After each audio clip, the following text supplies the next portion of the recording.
Estamos con el profesor Gerardo Fernández, abogado constitucionalista de alta monta.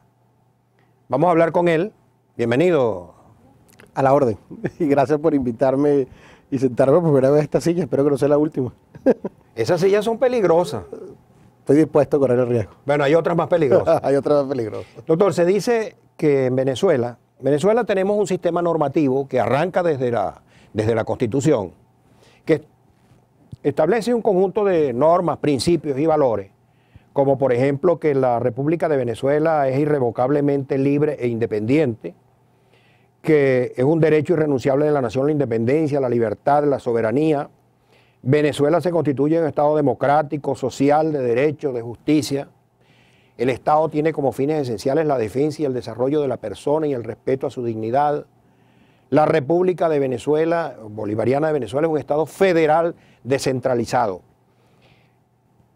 Hay quien dice que en Venezuela en realidad tenemos dos niveles normativos. Uno el formal, y otro el informal.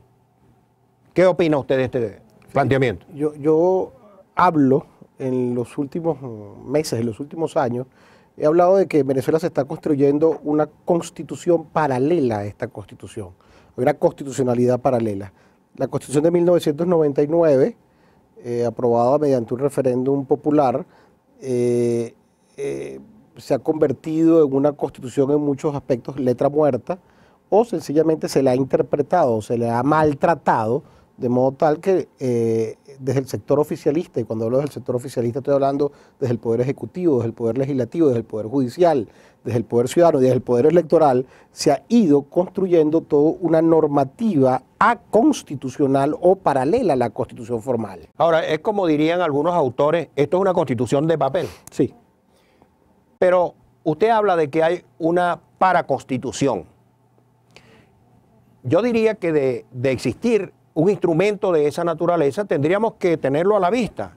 Pero a mi modo de ver, yo discrepo de esto. Yo creo que no hay una paraconstitución porque lo que hay es un desorden en el sentido de que se aplican un conjunto de normas que no están en nuestra Constitución, pero tampoco están en ningún texto que evidencien que hay un programa por el que se rige. Es que yo creo que parte de una estrategia del sector oficialista, por eso es que yo no pienso que sea un desorden, sino que es una estrategia del sector oficialista de ir constituyendo su propia constitución a la medida, ya que esta no la pudo cambiar.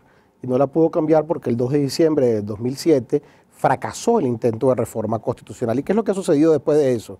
Ha sucedido que por vías de hecho, por acciones políticas, por leyes o normas inconstitucionales, por decretos leyes, por decretos del Ejecutivo Nacional, por resoluciones ministeriales, en definitiva, por cualquier vía que se le ocurra al oficialismo, sea aparentemente constitucional, pero en definitivamente es inconstitucional, han querido imponer una nueva constitución. Te doy algunos ejemplos.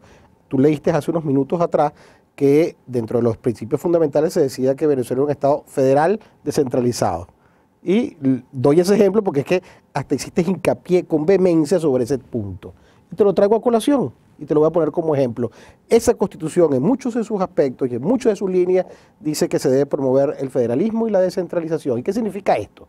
Mayores competencias del poder central, ¿para quién? Para los estados y para los municipios. ¿Y qué se está haciendo hoy día? Todo lo contrario, mayor centralismo, o sea, eliminar competencias, recursos financieros, presupuestos, facultades que tienen o tenían los gobernadores, o que esa constitución se la da a los gobernadores y alcaldes. ¿Pero está viva o está muerta esta constitución? Creo que cuando hacemos este programa lo que estamos tratando de que siga viviendo.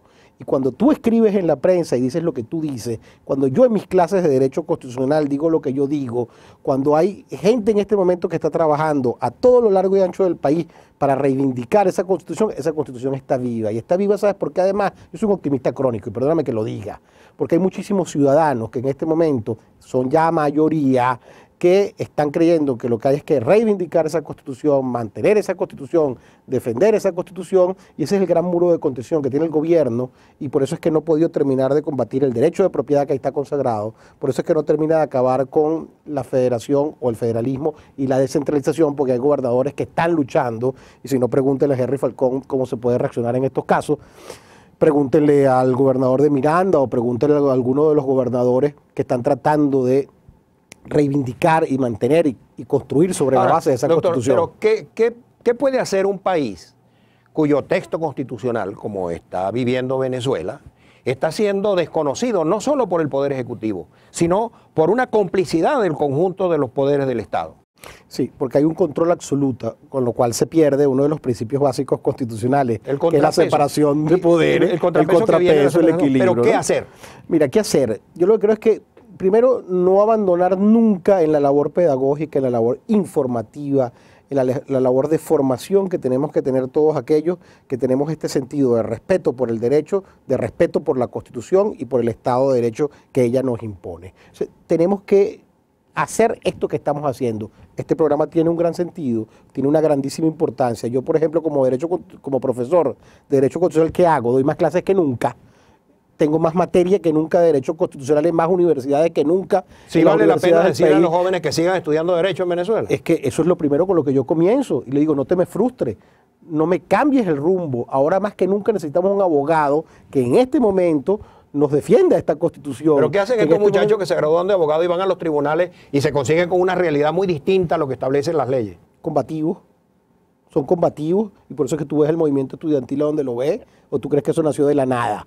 ¿Tú crees que las universidades, por qué están tan combativas como están en este momento? Pero cuando un muchacho de estos mete un recurso pidiendo la libertad de una persona por circunstancias y el juez se la da y ve que al juez se lo llevan preso, o que el juez desconoce y le dice que no le da la libertad. Lo único que tiene que seguir ¿Qué frustración? ¿Qué se hace con eso? Totalmente frustrante, pero tenemos que seguir adelante.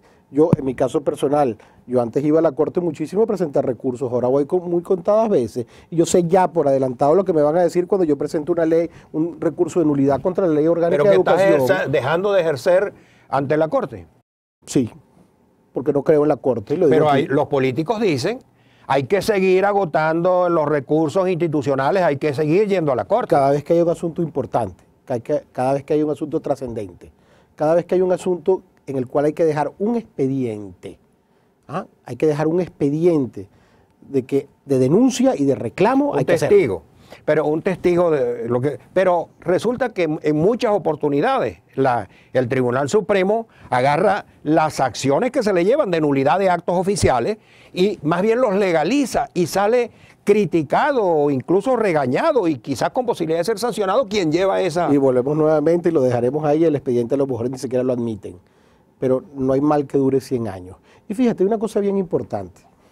Yo creo que el país se está dando cuenta de lo que está pasando, ¿no? Y por eso es que hay una radical diferencia ahorita en lo que es la mayoría que defiende esta Constitución y que se opone a las políticas en el área, por ejemplo, de derecho y del Estado de Derecho, del cual estamos hablando en este momento, que pretende auspiciar el oficialismo. Yo creo que cada día los estudiantes que salen de la Facultad de Derecho salen más claros en lo que quieren. Yo creo que cada día, por ejemplo, más ciudadanos que antes no se preocupaba por este tema de la Constitución, hoy se preocupa. Y la carga exclusiva está en el bolsillo y la reivindica y la defiende y manifiesta y sale a la calle y cuando lo atropellan habla de la Constitución. Yo creo que, por ejemplo, la comunidad internacional, ¿tú crees que la respuesta de la comunidad internacional frente a todo lo que está pasando ahorita es igual que hace unos años atrás? No. Eso ha cambiado sustancialmente en este momento. ¿Y es por qué? Porque hay un caso Venezuela. Y el caso Venezuela es producto de la denuncia, de que no abandonamos la denuncia, de que estamos permanentemente informando, de que estamos permanentemente haciendo labor pedagógica y que estamos permanentemente reivindicando esa Constitución. Muy bien, entonces el profesor Fernández está dejando de ir a la Corte a llevar sus demandas de nulidad contra algunos actos, pero se aferra a la Constitución y recomienda seguir aferrado a la Constitución. Vamos a seguir conversando con él en el próximo espacio de Dr. Ley.